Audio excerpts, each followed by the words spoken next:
like jam, water, water, water. Hit the brake. Beep, beep. Drip like jam, water, water. Hit the brake. Beep, beep. Get out of my way! Yo, what want me youth? You're watching The Traffic Jam. All right, thank you everyone for joining once again. My name is Mark. As I always say, I'm not your usual host. I'm just filling in. And on today's episode, we have two hilarious comedians. I am comedian Jen Madden from the south side of Chicago, but live here in Harlem now. How you doing? My name is Aldo Maraclian. I am a Sagittarius. Like everyone's always talking about outer space, and NASA's trying to visit planets and find life on other planets and all this other, extraterrestrial stuff, right? Let's say NASA is putting together a time capsule to send out into space for someone else to see and become familiar with life here on Earth, right? And they have a section for comedians. What is the one comedian you think that should be put in that time capsule that represents comedy?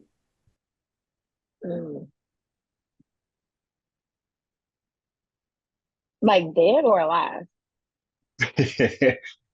Well, if he's dead, we'll just put him in the capsule. No, it could be dead or alive. So we're spanning the whole time of comedy from beginning to present.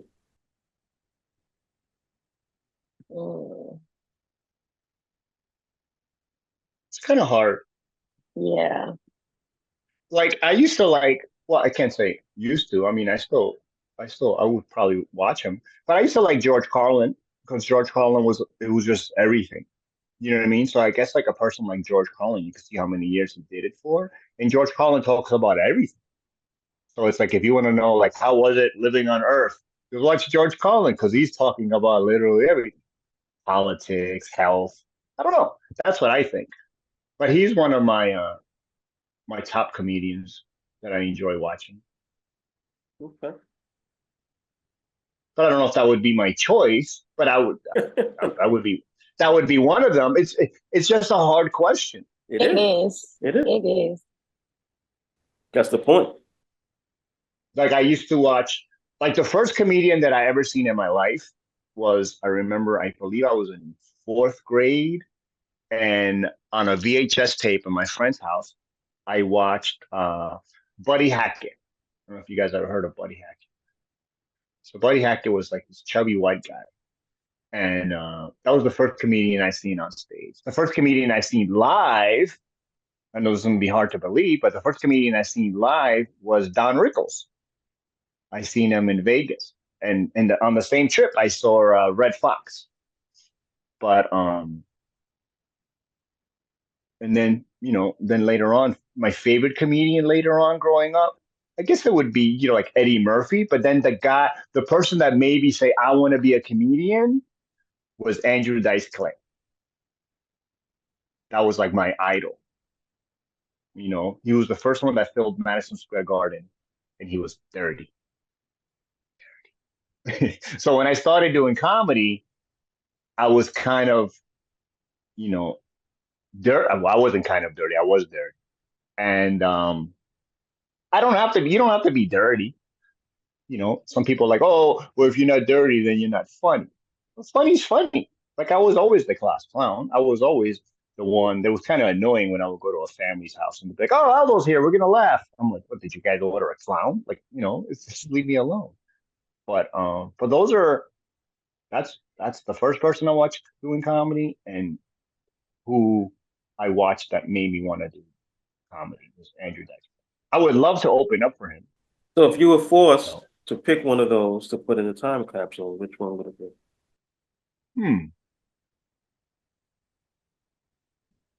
Would I be putting their whole career in the time capsule? Mm-hmm.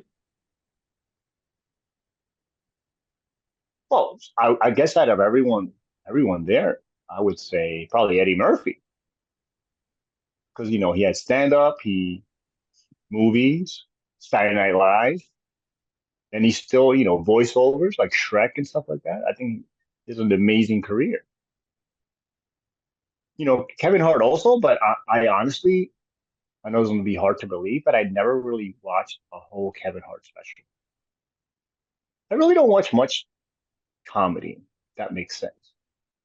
I mean, I watch from time to time. I watch certain comedians, but I really don't watch that much comedy. Do you watch comedy, Jen? I watch it too much. Oh, you do? I do. I watch stand up. I watch rom-coms. Like I like to laugh. Like Well, of sometimes, course. That's great. like yeah. So I'm like sometimes I step out of comedy and I'll watch like documentaries and stuff like that. I'm getting into action and stuff like that. I'm not a fan of horror. I don't do horror at all. Me But yeah, neither. I'm branching out. I'm trying to branch out of just watching stand up all the time. Okay. But who's your comedian? Hmm? Who's going in the Hmm? time capsule? Oh my goodness. I mean, this is a tough one. I mean, hands down, I think my favorite, especially like coming from Chicago, would be Bernie Mac. Okay. He's somebody that I think heavily influenced me, uh, wanting to just be on stage and be brave. Um, and just say what's on your mind and not necessarily just, because I mean, I like to write jokes, but I also like to riff sometimes too and just say things that would just like grab people's attention. Um, but yeah, but if we're saying alive now, maybe I definitely agree. Eddie is definitely one of our legends. Martin as well. Um, I actually used to watch a lot of Kevin Hart. I used to sneak and watch him when he was hosting. I think it was Comic View, late at night. And I think I resonated like with a lot of his like backstory and stuff like that. About experiences like with his father and stuff like that. And I think he's like I I think his approach, I think I admired just how silly he was, just naturally silly he was. But yeah, like I've admired comics like Red Fox, Richard Pryor, um, Patrice O'Neill, trying to think, like there's so many. Um, Robin Williams? yo, for sure. Robin for sure. Yeah, Robin Williams was a beast. Robin And he was, and a he lot of it didn't was get as off the much. head too. Yes. Oh, I'm forgetting about Dave. Dave is one of my favorites, Dave Chappelle. It if it wasn't for the Chappelle show, I think I wouldn't have been as curious about like how far you can go with comedy. I think his style of writing showed me that like you can go pretty far uh and still make it tasteful in a way where it's like it, you know, grabs people attention, but you know, a lot of the stuff that I think he wrote then probably if he tried to put it out like now probably wouldn't fly. Like a lot of that stuff, like the black white supremacists and stuff like that. Like I don't think a lot of those sketches would be able to fly now. Oh yeah, his show was great. I think I think when Killing Them Softly came out, I could honestly say I think I used to watch that like twice a week. I think it was so funny. And that's kind of where I kind of started doing more That storytelling. was one. I mean, it was terrible, but it was a good movie. Half Baked. Half Baked was Half Baked? terrible. Yes, Half Baked was terrible, but it Oh, was that movie was funny. that was yeah, that is true. That movie was horrible, but it had some funny parts. Yes, it did. Have you ever blah blah for cocaine? No. You're watching The Traffic Jam. Traffic jam. Drip like Jam. water, water, Hit the water. brake. Beep beep. Drip like Jam. water, water. Hit the brake. Beep, beep. Get out of my way! Yo, what want me youth?